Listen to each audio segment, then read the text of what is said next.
محرم شریف کے مہینے میں اہل بیت اطہار رضی اللہ تعالی عنہم اجمعین ان کے لیے بطور خاص فاتحہ نظر و نیاز کا سلسلہ ہوتا ہے.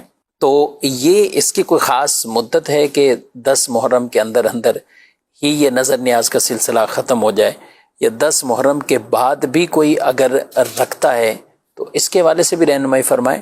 دوسرا، ایک اور عوام کے ذہنوں میں ایک اور سوال ہوتا ہے اور بعض کا عوام کے اندر پھیلا دیا جاتا ہے کہ اگر کسی کے اپنے عزیز خاندان میں سے کسی کا سویم 40واں برسی ان دنوں میں آ رہی ہوتی تو وہ کہتے ہیں نہیں، ان دنوں میں نہیں نیاز ہو سکتی، ان دنوں میں خاص ہی جو موقع ہے وہی نیاز ہو سکتی ہے، اپنے مرحومین کی نیاز نہیں ہو سکتی.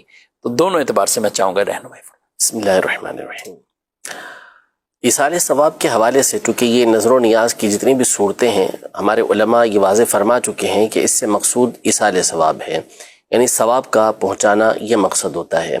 اور یہ ساتھ ہی ساتھ وضاحت بھی بکثرت ہمارے علماء کرتے ہیں کہ ایصال ثواب کے لیے کوئی وقت مقرر نہیں ہوتا کہ اس میں ہی ایصال ثواب کیا جا سکتا ہے، اور اس کو وقت کو مقرر سمجھنا بھی ضروری نہیں ہوتا، درست نہیں ہوتا کہ اس کو ضروری سمجھا جائے، بلکہ جب چاہیں ایصال ثواب یہ کر سکتے ہیں.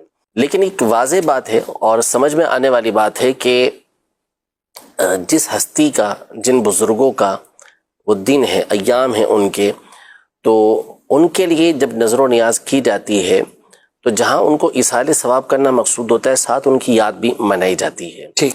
تو اس لیے ظاہر ہے کہ اس دن، بالخصوص اس دن جب ہم نظر و نیاز کریں گے تو جہاں ایصال ثواب ہوگا ساتھ میں ان کی یاد بھی یہ منائی جائے گی. اور بعض اسلاف کے کلام سے یہ واضح ہے کہ ظاہر ہے کہ جو دن ہوتا ہے اس میں ان کی توجہ خاص ہوتی ہے ایصال ثواب کرنے والے کی طرف. ماشاءاللہ. تو اس لیے بالخصوص ان دنوں میں نظر و نیاز کرنا، ان جن کا بھی دن آ رہا ہے، جیسے ابھی اہل بیت اطہار کے بارے میں آپ نے سوال کیا، یا اور بزرگان دین کے حوالے سے جب ان کا دن آئے تو آگے پیچھے کوئی مسئلہ نہیں ہو سکتا ہے، لیکن خاص اس دن چونکہ ان کی یاد کا دن ہوتا ہے تو ایصال ثواب کا، ان کے لیے نیاز کا اہتمام یہ کیا جاتا ہے. لیکن اب جیسے مثال کے طور پہ کسی نے نہیں کیا، 10 محرم کو نیاز نہیں کی یا 9 محرم کو کسی نے نیاز نہیں کی، اب وہ چاہتا ہے کہ میں اب ان کے ایصال ثواب کے لیے شربت تیار کروں یا میں حلیم تیار کر کے اسے تقسیم کروں، تو اس میں کوئی حرج نہیں ہے، کر سکتا ہے. ثواب بھی انشاءاللہ اس کو بڑے وقت گزر جائے، دن وہ خاص گزر جائے. جی.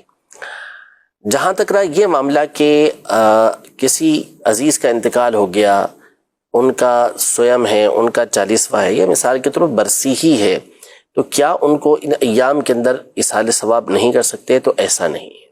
امام حسین رضی اللہ تعالی عنہ، سیدنا امام حسین رضی اللہ تعالی عنہ کے جو رفقا ہیں ان کے ایصال ثواب کا مطلب ہرگز یہ نہیں ہوتا کہ دوسروں سے ایصال ثواب روک دیا گیا، رک گیا.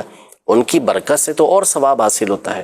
تو لہذا کسی کے والد کا مثال کے طور پر انتقال ہو گیا، ان کا سویم ہے یا ان کا 40واں ہے یا ان کی برسی اس مہینے کے اندر آتی ہے، تو کوئی حرج نہیں ہے، ان کو ایصال ثواب کر سکتے ہیں. اور عام طور پہ اہل سنت کا طریقہ کار یہ ہوتا ہے کہ پہلے بزرگان دین کی بارگاہ میں ثواب پیش کرتے ہیں کہ اللہ پاک ان کو ثواب عطا فرمائے، پھر انہی کے وسیلے سے جو دیگر مرحومین ہیں ان کو ثواب پہنچے. تو یوں ایصال ثواب کرنے میں اصلاً کوئی حرج نہیں. یعنی یہی ہو سکتا ہے کہ ہم تو ویسے عام دنوں میں بھی اگر ایصال ثواب کرتے ہیں اپنے مرحومین کے لیے تو وہ پہلے ثواب نبی پاک علیہ الصلوۃ والسلام، دیگر انبیاء، صحابہ، اہل بیت، اور یہ درجہ بدرجہ سب کو پیش کرتے پھر اپنے مرحوم تک وہ پہنچتے ہیں. تو جب عام دنوں میں ایسا کرتے ہیں تو اگر بالفرض کوئی خاص ایام ہیں تو اس میں تو بدرجہ اولا ایسا ہی کرنا چاہیے. اور آپ محرم شریف میں اور بھی اپنے اہل خانہ کے مرحومین جتنے بھی آپ فاتحہ دلا سکتے، کوئی ممانعت نہیں، لیکن ثواب آپ اہل بیت اطہار رضی اللہ تعالیٰ عنہم اجمعین ان کو بھی پہنچائیں، اور پھر ان کے ذریعے سے توسل سے آپ اپنے مرحومین کو بھی ثواب پہنچائیں.